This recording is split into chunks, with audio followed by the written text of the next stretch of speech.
यशवंतराव चव्हाण साहेबांनी जो मंगल कलश आणला महाराष्ट्राचा तो हा दिवसासाठी आणलेला नव्हता.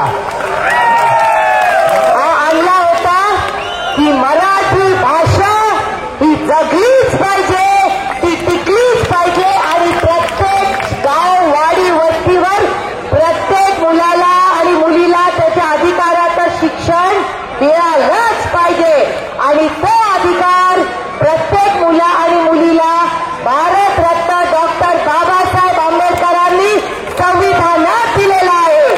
त्याच्यामुळे हा तुमचा जो मोर्चा आहे ना, या सरकारला आठवण दिली पाहिजे की हा संविधानाचा अपमान आहे की माझ्या या सगळ्या शिक्षकांना इथे बसावं लागतंय.